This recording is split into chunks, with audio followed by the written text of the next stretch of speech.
We are live. And hello to my wonderful guest, Elizabeth Law. Hi. It's wow, it's exceptional to have you on the show. Before I forget, hello everybody. This is Mel Rosenberg, the host of the Children's Literature Channel for the New Books Network. And I am here with Editor Supreme, Elizabeth Law. So I am, wow, I'm so happy to meet you. We'll talk about your life in a moment. What are you up to these days? Well, I'm a full-time editor at Holiday House Books, which is it was the last independent children's book publisher, because as you know, probably most of the listeners here know, publishers are consolidating. Everybody's probably following the big lawsuit between the Justice Department and Penguin Random House, who's trying to buy Simon & Schuster. So Holiday House just did their own thing for a very long time. Finally, 6 years ago, when the owner was in his mid-80s, he sold to a parent company called Trustbridge Media. And they've since bought a couple of other companies, Peachtree and Candlewick. And with Peachtree, we sort of have a slightly bigger company than Holiday House used to be. So we're not completely independent anymore, but we're still a small children's publisher in an age when most children's publishing is done by what's called one of the big five publishers. So we're very proud of that. We think it allows us to give a lot of attention to books that might be swept along in a tsunami of a bigger publisher. Although I worked for a bigger publisher twice. I was just going to say, you have a lot of penguins on your resume. Right. Penguin, and I worked at Simon & Schuster, and they were also wonderful. But there's something very nice about being in a smaller place. It's very personal. People know every book. I love that. And you are concentrating, though, on middle grade.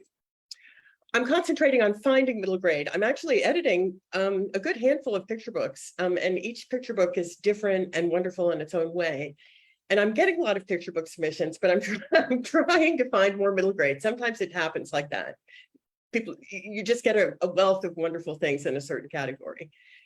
And also, well, I was going to say also I have a bit of a niche because I've been like this crazy children's book fanatic my whole life. I have a lot of knowledge of the history of children's publishing. So I was originally hired by Holiday House to work on their backlist, which means all the books they already published, to find new ways of maybe new formats they could be done in, new ways of bringing them into print. And that's still a big part of my job. Can you give an example? Absolutely. Well, first of all, a book that some of your listeners might know well, Herschel and the Hanukkah Goblins. And if you don't know it, look for it. Herschel and the Hanukkah Goblins by Eric A. Kimmel, illustrated by Trina Shard-Hyman. It's an amazing book, Caldecott Honor book. Really loved by a ton of people, rightly so. It's one of the best Hanukkah tales I've ever read. The art is mind-blowing. And we're coming out with a gift edition this fall because we heard that it was like a book that people were taking off their shelves every Hanukkah and reading with their kids. And we wanted to do one that was a little bit more special. It has a slipcase. It comes with a poster of Trina Shard-Hyman's amazing art. Jason Chin, I talk fast. Jason Chin, who won the Caldecott this year, cites Trina Shard-Hyman, the illustrator of Herschel, as his greatest influence. She was a huge mentor to him. And he gave us a beautiful quote for the slipcase. And so like that's an example. Or I take Gail Gibbons's nonfiction. Gail Gibbons has been doing nonfiction for kids since the late 70s. And she's a real talent, but the science in some of her older books is, science is constantly changing. So I update those with her, or we're doing board book editions of some of the books that work well for younger kids. Those are all things I do. Fantastic. So let's talk about you now. Okay. Your biography is all over, but it's like more of your adult biography. Oh. And I have a theory. I've interviewed over 50 authors, illustrators, editors, and my theory is, and you might ascribe to it, is that people who are in this field they're actually 5 or 7 or 8-year-olds at heart. And they're writing or reading with their 5 or 7 or 8-year-old. I think I'm emotionally arrested at about 10 or 11. And that's probably why I'm a middle grade, why I love working on middle grade novels. So, and I had a boss once, she's now a literary agent, Brenda Bowen, and she said that she thought she was 12. So, you know, everybody has their sweet spot. Yeah. Yes. So I mean, I write picture books, so Right. I know So, yeah. I know that I'm stuck at 5, so you can be my older sister here. Okay. So tell the audience a little bit about your childhood and how you grew up to be an editor. Well, thanks. I love talking about myself. Nobody ever asked me this in an interview. Thanks. Do I have lipstick on my teeth? No. Okay, they're good. Do I? Nope. They look good. Let's see. So I grew up in suburban Boston, but so I was born in 1960. So which I think is a very fun time to be born, because I had the sense of security that you had in the suburbs in the 60s, but I got to see the 70s happen. I always say that at 1 year at summer camp, we sang the Green Beret song, which nobody will know anymore, but it's silver wings upon his chest, make him one of America's best. And the next year I went back to camp and we sang We Shall Overcome. It was like the 60s happened, right? And I got to see it all, and that was so fun. But although I grew up in the East Coast, my parents were both Texans. So, and every summer we went to visit my grandmother my mother grew up on a tiny little cotton farm and didn't even have electricity until the famous rural electrification program that happened during the Great Depression. So she grew up, you know, without electricity on a small cotton farm. And I think as an editor now, not having just sort of an East Coast centric point of view, but having really spent all this time with my relatives in the South, is enormously helpful. And I still chafe a bit at certain conversations I've had that I feel were too East Coast centric, too, you know, or what we would call not the opposite of the flyover states, like the sort of coastal liberal. And we, of course, we want to publish books for all children, and I think we do. But so that was what's on me. Anyway, I was a huge reader. And in 4th grade, I sort of already had the reputation as like the librarian's favorite kid and the kid who could answer all the questions on the librarian's quizzes. And I had a bookmark of every book that had won the Newbery Medal. And I was going to read all of them. And I wasn't reading them in order. And I checked out The Story of Mankind and I brought it home and I read a page and I'm like, nope, I'm not going to do this. And so there were certain ones, Gay Necked Story of a Pigeon, which I understand was a big influence on Jean Craighead George. I was like, I'm not reading about a pigeon. I'm just not. So, but I was the kind of kid who thought I would read all the Newbery winners. That's my point. So you were in this from an early age.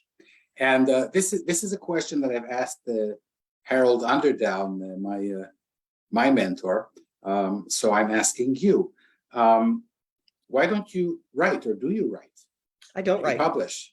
No. What's that all about, Elizabeth? When I'm talking to a writer and we're working on a book, I can throw out ideas about how to solve something. Like I will throw out, and usually they come up with something better. But I've never had an idea for a story in my whole life. Occasionally, I'll have an idea like, oh, I'd love a book on X. Could somebody, you know, maybe I could go to Eric Kimmel and he could do a book on something. But that's as far as I ever get. Okay, can you repeat the last sentence because I didn't hear it? Oh, well, as far as I ever get is thinking, I'd like a book on X. I wonder if there's somebody who could write it for me. I have a young woman, I have a house guest right now. It's a young woman who, when she was a girl, she was at the New York, I believe it's called the New York School of Ballet. It's the school of ballet that trains professional dancers. And she told me recently that every year when she got her tights and her tunic, she would think, this is going to be my year. This is going to be my year. But she actually found it really pressureful and she never liked it. And I'd love to find a book about that. And I put something out on Twitter. And I've gotten some submissions that so far haven't quite fit. But the sense of a child being trained for a professional job where it's really just a lot of pressure and she thinks she should like it and she doesn't. I think that could be a great novel. Okay, so now we're going to segue to something that you've written. And this is very interesting because you've written that authors should write to their passion. Right. And not to the briefs or requests of the editors and publishing houses. So, and Harold is very much the same way. And now he's at Kane Press looking for specific books. And people like me cannot write specific books. If you say to me, Mel, I want a book about X, I can't write that book. I was a scientist for 40 years. I'm not doing that anymore. But I guess I thought if I put it out on Twitter, where I have a bunch of followers, maybe it'll strike a chord with somebody. Maybe something will come from it. That's all I thought. Some writers who have a lot of books under their belt, occasionally an idea will spark for them, but more often than not a nonfiction idea, or sometimes a picture book idea. I think Eric Kimmel occasionally wrote some books on subjects that one of his editors asked him to do. But I agree, Harold's right, and what you're doing is right. I've seen so many manuscripts where people tried to figure out a formula or tried to do what they thought was popular, and I've never seen a single one of those work. You should really write like it's the only thing that works. Yeah, I want my bear back. I want my hat back. I want my bear back. That's a good idea for a book. Okay, go for it. I'm gonna. So I want my hat. I can't see anybody who edited that. It's Candlewick. I can't remember.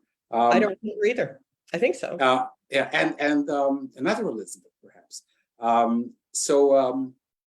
I can't imagine somebody reaching out and saying, "Has anybody written a book on somebody who eats a rabbit at the end of the book?" Right? You're making a really excellent point. Yeah.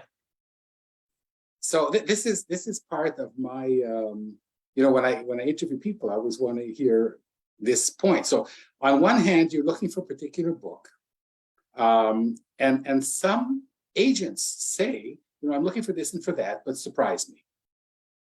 But don't agents want to sell the books to people like you and like Harold, who are looking for particular books and have requests out?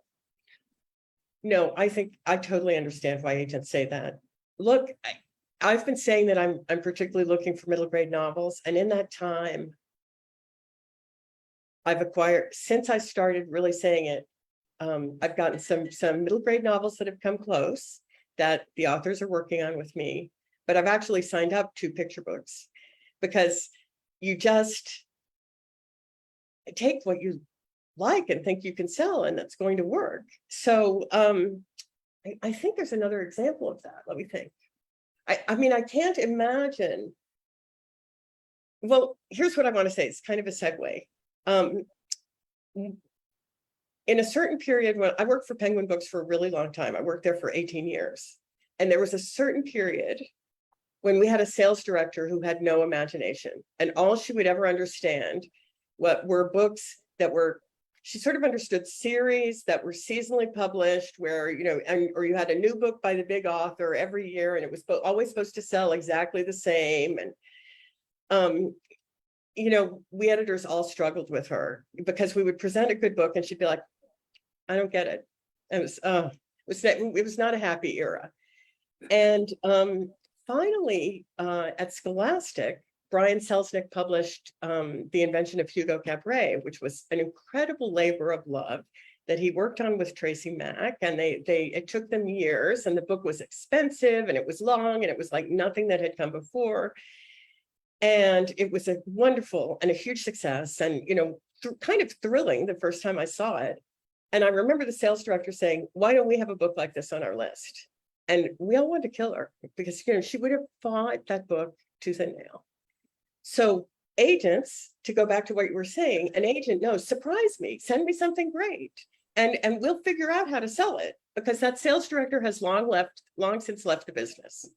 So if something's good, and a rep is the same way. They will be happy to go in and say, look, I read this, I loved it, it's amazing, just read it. And we can start a word of mouth campaign, and people will start posting the reviews on Goodreads and Amazon, and it will work. It doesn't have to Okay. be a formula. Okay, we're going to get back to that. Okay. These difficult questions. Are you drinking beer in the morning? That's very I'm good. drinking, this is how so I'm drinking herbal iced tea. It would be more fun, like you're speaking With from the beer. East Coast. Yeah. East I'm Coast, glad you asked, and because it's 10 in the morning. I'm drinking beer at 10, yeah. Yeah, I would drink with you. I mean, here in Israel it's 5:30, but Right, go for it. no, but I would drink at 10 in the morning. So let's go back. Now we're going to go back to your life. So you grew up, and what did you do after you grew up? You were you stayed the age of 11 or 12, but then you went to high school. I at emotionally university. arrested, but my body grew up anyway. And then it's true. And when I went to this great thing happened. Well, there's two key things. In high school, the librarian in my town, the public librarian, and I founded a children's book discussion group. And it met every other Wednesday in the little room off the children's room of the library. So, and because it was suburban Boston, Simmons College was nearby, and sometimes we went into, Simmons had lectures, or people, the award winners would come and sign books, and that was thrilling for me. So liking children's books was already showing up as like an unusual passion that I had, because all my other friends were only reading adult stuff, but I had just stayed interested. At Beverly Cleary would have a new book out, I would always read it, etc. And then when I went to college, I went to the University of Chicago. And at that time, the Bulletin of the Center for Children's Books, which is one of the major review journals, sometimes you'll see it referred to just as BCCB. At that time, it was published out of the Library School of the University of Chicago. Now it's with the University of Illinois, because Chicago closed their library school. But that was after I was there. Anyway, this legendary children's book reviewer, Zena Sutherland, taught a graduate library school class called On Children's Books. And my friend saw it in the catalog and told me about it. And because I was an undergraduate, I had to apply to get permission to enter the class. So I went to talk to Zena Sutherland, and she said, well, I'm fine with having an undergraduate, but I don't want you to be intimidated about sharing your thoughts in the class. It's like, that's not going to be a problem. Yeah, nobody's ever had, don't worry. So I took her class, and two amazing things happened. First, the class was really exciting for me. I mean, it was really the first time that I learned about children's book publishing, when it wasn't, all I had known was you could be a teacher or you could be a librarian, because the people I knew were librarians.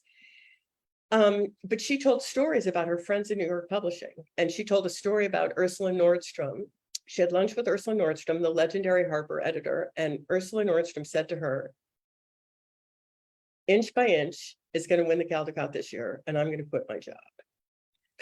Because Inch by Inch is a great book by Leo Leone, but it was the year Where the Wild Things Are were published, and Ursula Nordstrom knew it was a game changer, it was a masterpiece. And I heard that story, and I remember holding on to my chair like, oh my God, let this happen to me. This is the world for me, where the books are being created. And Zena, I don't know. I didn't know anybody who worked in publishing in suburban Boston, and it was a light bulb.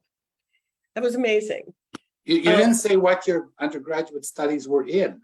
I was an English lit major, predictably. And I was going to guess chemistry, but I guess. But my dad, but my dad taught at the Harvard Business School. So I think you're influenced, of course, by the household you grow up in. And I mean, my dad read to me every night and stuff, but also we always understood things from a business. It's just water to the fish in a business school professor's household. Like, what does that cost? What is it worth? What is it? So somehow in Zena's class, I thought, oh, business and New York City and creating children's books. This is it. So I said two things happened in that class. The other thing is that I met my best friend in that class, and that was Roger Sutton, was just retired as editor of the Horn book. So that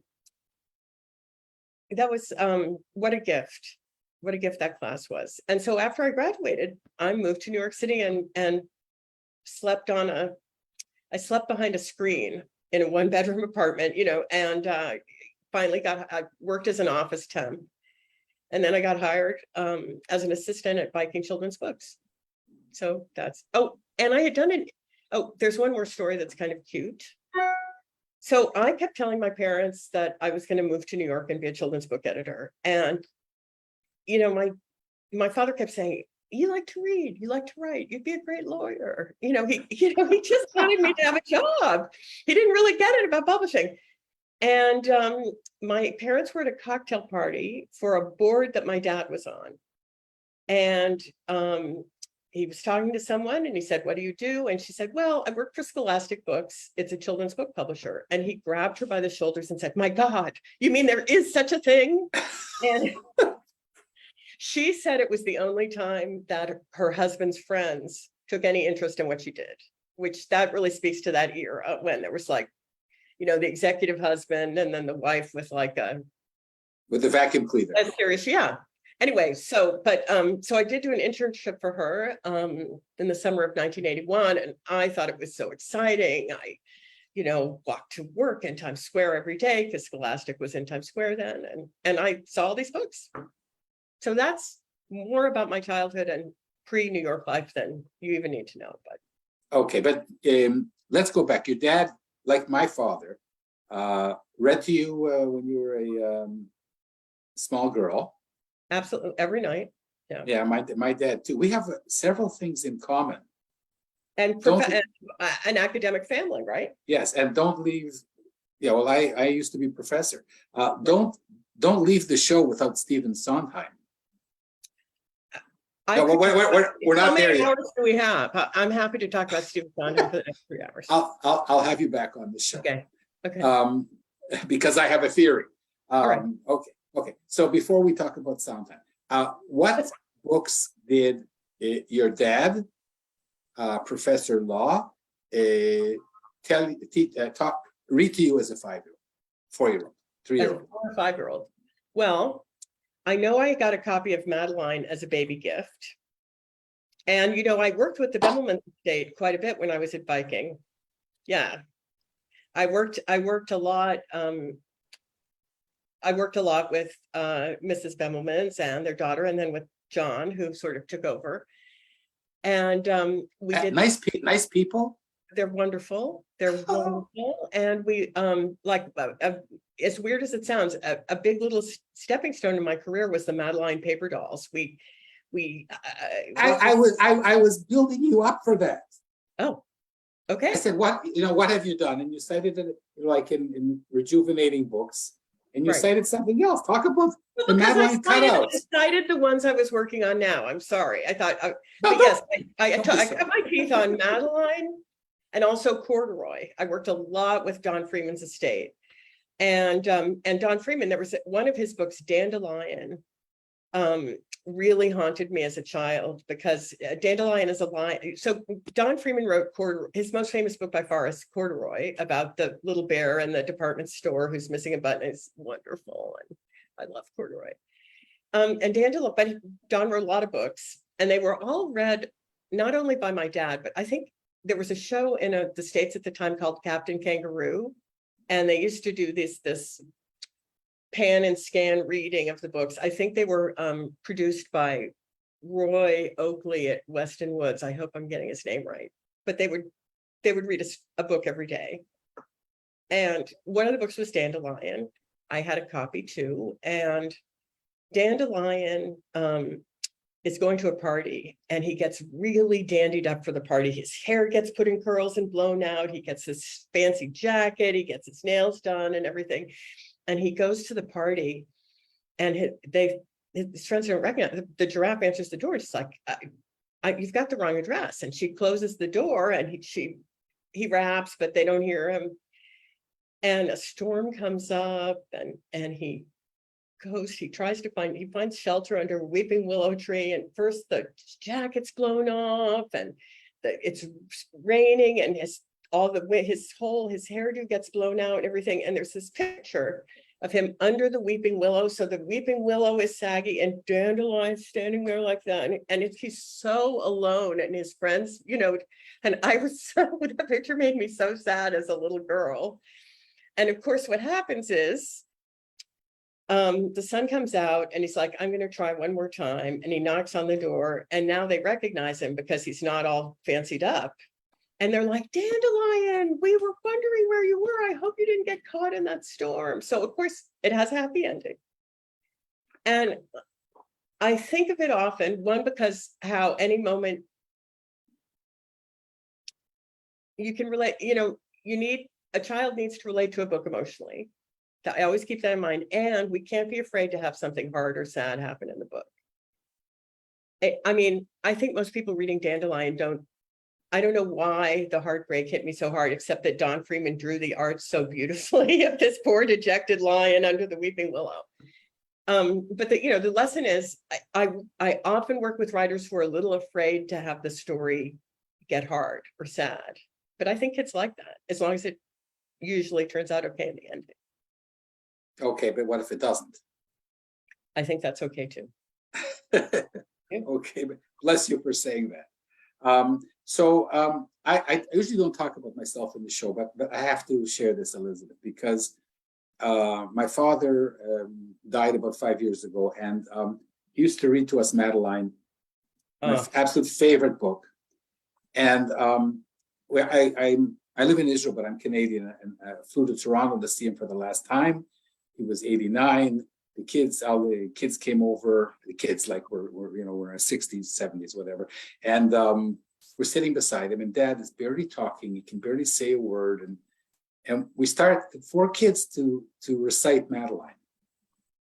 And all of a sudden, out of nowhere, my dad starts reciting it with us. Oh, that's so great. Probably one of the last times he talked to us. So I want to ask you, as somebody who writes for children, I have this feeling that there's no better way to touch a kid's heart than one of these heart-wrenching picture books that we strive to write. So when you as an editor are working to bring one of these stories to the world, is this how you feel? How do you feel? Because you're also a business person. How's it going to sell? But what about, it's a kind of a Bible for the world, isn't it? Well, I can't speak for anybody else, but when I really love a book, I worry almost too much, because I care so. I can't help it. Now I understand this is ridiculous, because it sounds like I'm so overinflating myself.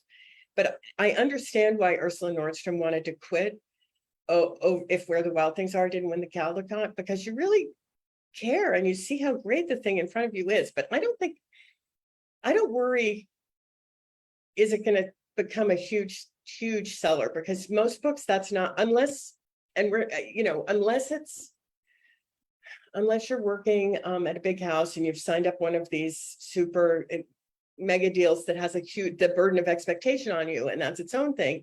You're basically trying to make the book as good as it can be, knowing that then the first things that happen is it gets reviewed, and reviews are influential because schools and libraries order from reviews. But you're really hoping that it gets liked, because when it's liked, that's the book that the parent says, well, my 4-year-old loves this, so let's get it for the birthday party of the next person, or let's give it as a baby gift. And that's how the books that have been really popular recently, like The Day the Crayons Quit or Dragons Love Tacos, they were word of mouth hits. Or I was still at Viking when Llama Llama Red Pajama was signed up, and we loved that little book. And the sale, we wanted to try to do what's called a display back. I don't even think these get done that much anymore, but a floor display in a store.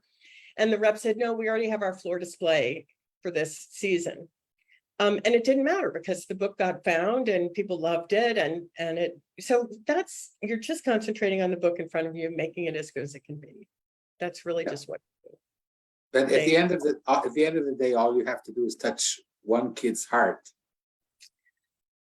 Well, I'm being a little bit of that's a romantic here. it's definitely a consolation. I mean, I've certainly put out a few books that we thought were really good that for one reason or another didn't resonate.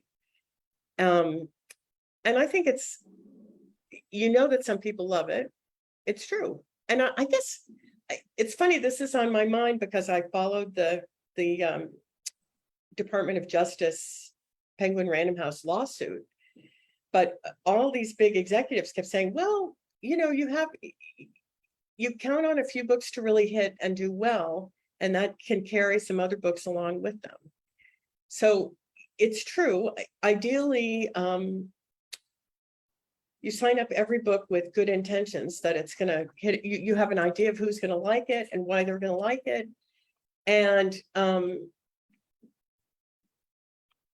a few of them really take off, but you're right. We just want to be proud of each book. And they all find some people who love them and get some great letters and things like that. Mm-hmm. Well, I mean, we're two people, I think, who, and not only us, so many millions, who hearts were changed for life by books like Madeline. Speaking of Madeline, I have a Madeline story. So you realize we're going to have you back. Well, I'm sorry, I'm out of anecdotes. I say jokingly, fine, no problem. So I went to France. I was lucky enough to go to France on a student travel trip the summer after my sophomore year in high school, which means I turned 16 that summer.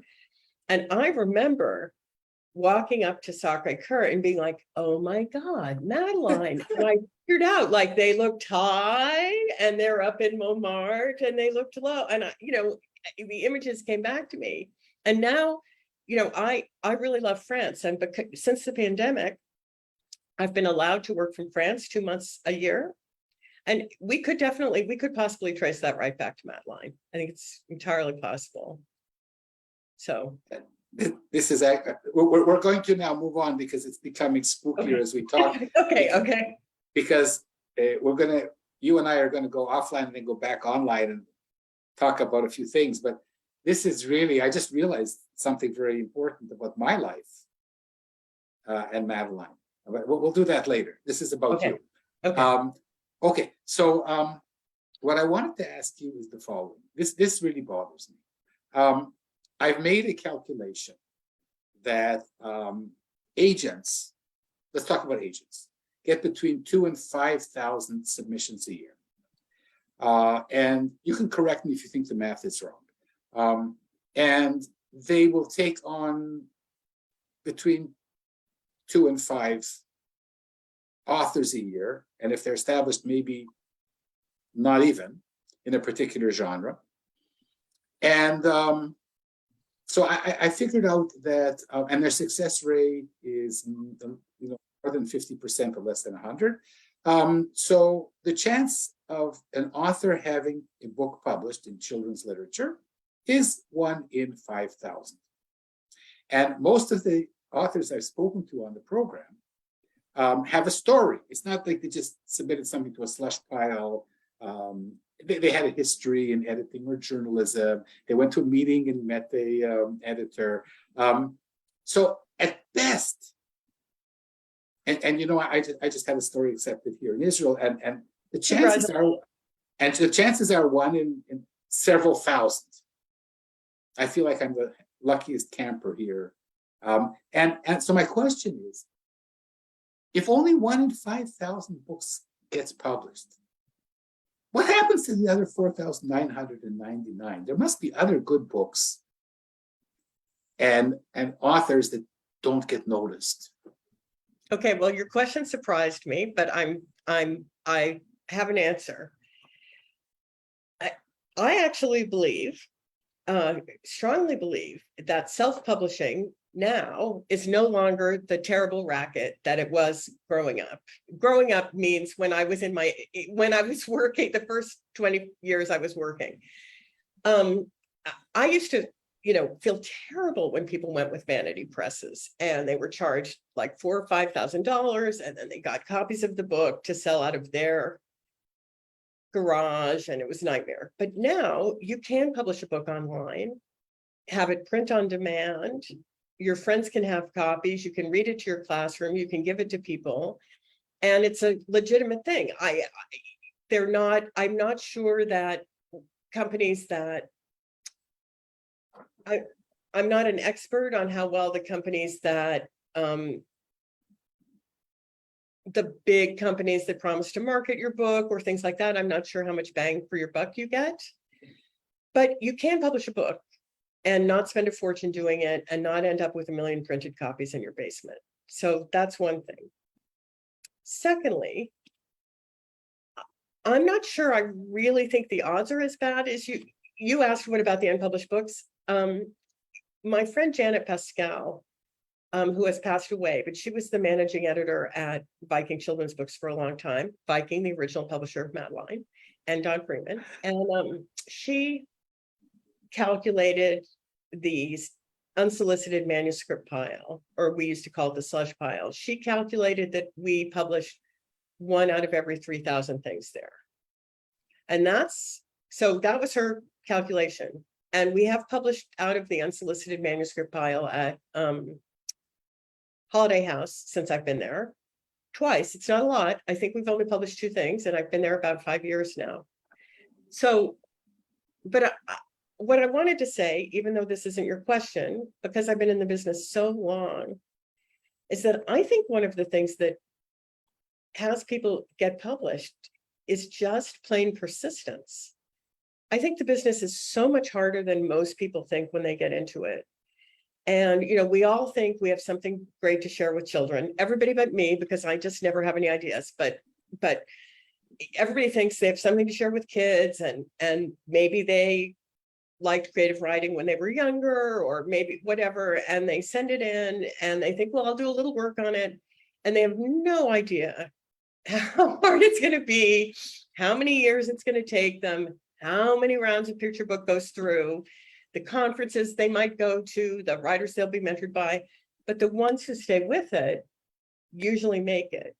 And one of my closest friends, Kathy Petter, when her twins were 4, I said to her, she'd been a financial services writer, and I said, I think you could write for kids because you're very good at explaining things to them. And she's very interested in that. She worked on it. She started going to conferences to get feedback. Then she got an MFA at Vermont College, and she just sold her first book last December when those twins were freshmen in college. So, it was a lot of work, but she never stopped. So I know you didn't ask me that, but I feel I need to share that because I want people to know that. No, but I think it's wonderful. I just want to add, at least based on my experience, it took me over 40 years to realize that I didn't really write so well and that I had to attend courses, read books, take on mentors.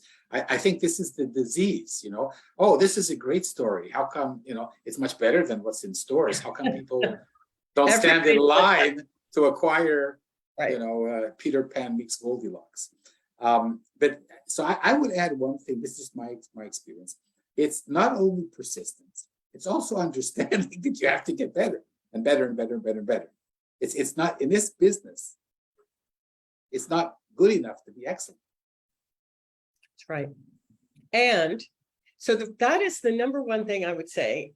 The number one thing I notice is most people haven't yet developed their chops and they can't yet see what I can see about what's missing. But you can also write a good book that we will pass on because we don't think we can sell enough. So it's not, I mean, like right now, I'm sorry to tell you this because I know you have one in development, but picture book biographies are challenging right now as a genre. So, we do occasionally see something and we think, I mean, I sometimes I turn things down and I think this will probably find another home and it should, but it's not right for us. Uh-oh, just frozen my screen. What happens when a screen freezes on screen? Oh, I lost you for a moment. Sorry. Okay. I need the sentence again. But I'm just gonna add that you wrote that as authors, we should write to our passion. Yes. And you know, you guys are publishing more of this and less of that, and so still we should write with our passion, no? I have an answer for that. We have an editorial meeting every Thursday afternoon at Holiday House. And how that works is every editor, and this includes Neil Porter of Neil Porter Books and Margaret Ferguson of Margaret Ferguson Books, anything that we've seen that we like and are considering acquiring, we send out by Tuesday. If it's a novel, hopefully we send it out the weekend before. And we ask everybody to read it, and then we get together and talk about it. And many times, one of the editors who sent something said, I didn't want to like this, but I did. Like, I wasn't looking for another book about, but I loved it. And then we sign it up because we think we can sell it and it was good enough. So I think that's why we say, write to your passion. Yeah. Yes, I was just talking to another editor about this same question. You know, oh, so many books on dragons, so many books on dragons. Who needs another book on dragons? But dragons are popular. Okay, maybe another fractured fairy tale, I say, and yet sometimes they're so funny. We just signed one up. There you go. Okay, so this has been terrific, and you will be a guest again soon if you. We haven't talked about Sondheim at all. Well, we're going to talk about him now for 4 minutes. Okay. So I have a theory. I'm like you. I'm so crazy about musicals, but I heard that you're crazier than I am. How crazy are you about musicals? My life is a Broadway musical. What do you mean? How good? I only have two passions: books and theater. So. And so in the theater, other than Stephen Sondheim, we're not going to talk about him because we don't have enough time. Right. Well, let's talk about generally.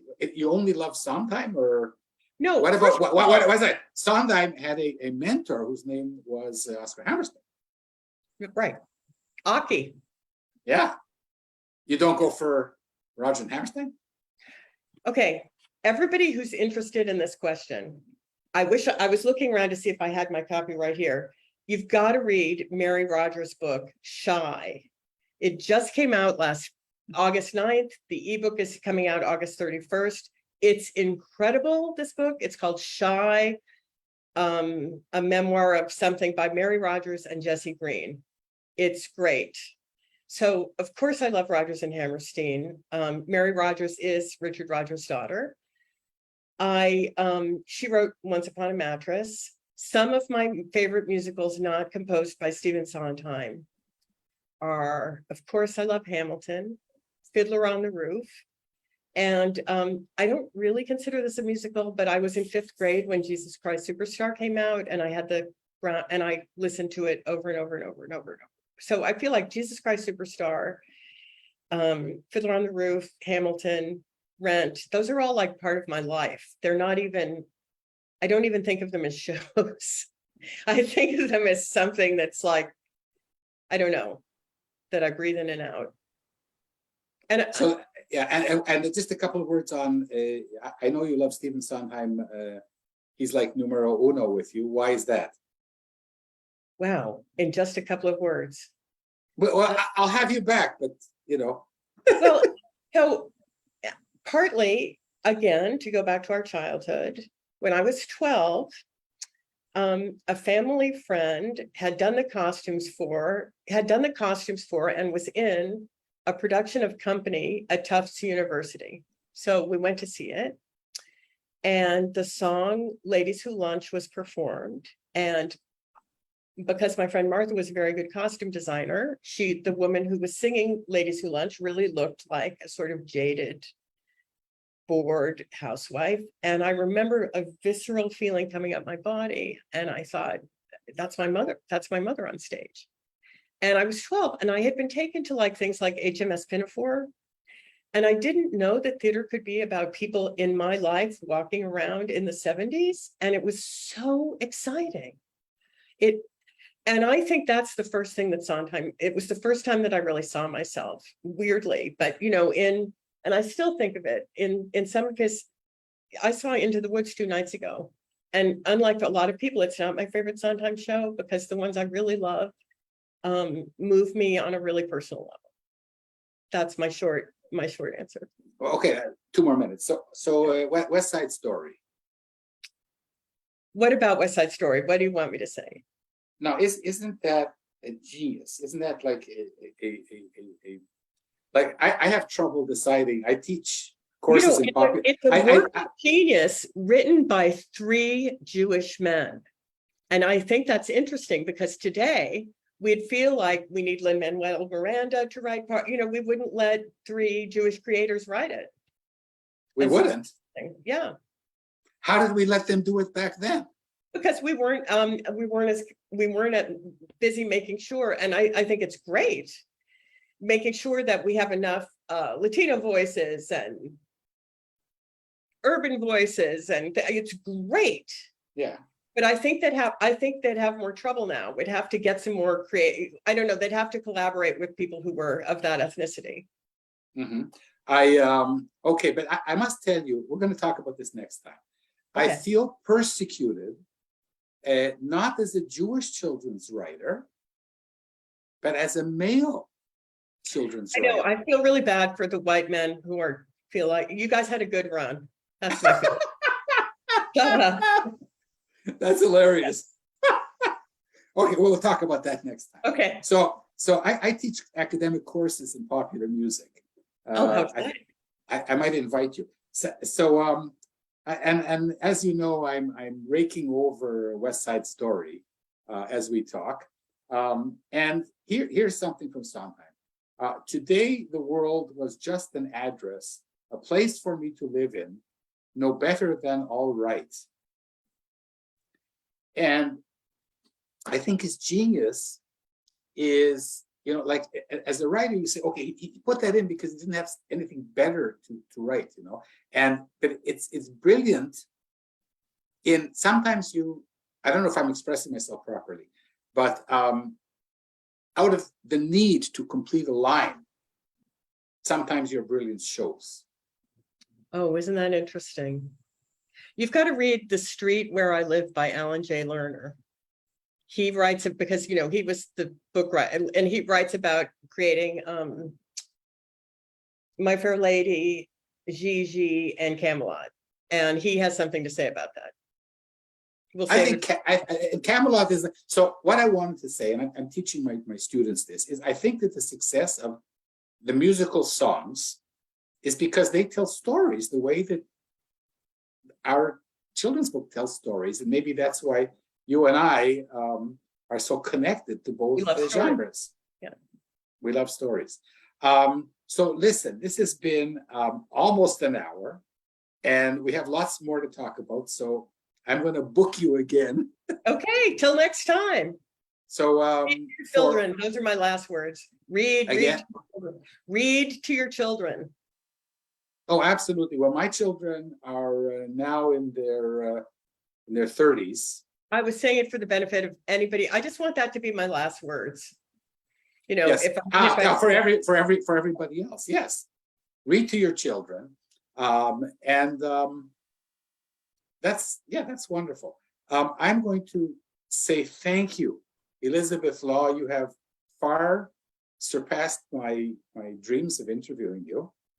Hey, can I plug my business? If you want to hire me to work with you on your manuscript, can I plug it? Are they no plugging? No, actually, I think you have to plug it. Oh, good. So I work at Holiday House full time, but I have a side hustle. So my website is elaw, for Elizabeth Law, elawreads.com. And you can contact me there, and I talk about I'll work with you on any manuscript or concept. Okay, that's wonderful. And also I will add that below and you shall add it on Twitter and on Facebook when we share this. Thank you. We share this wonderful interview. Thanks a lot. Oh, it's been great. So we're gonna say goodbye to everybody else, and then we're gonna leave and come back on for a short tete-a-tete. Right. So this has been Mel Rosenberg for the Children's Literature Channel of the New Books Network. Thanking Elizabeth Law, and it's just been wonderful. Thanks so much. Thanks, Mel. Thanks very much. See you Bye. in 1 second. In 1 second. Bye.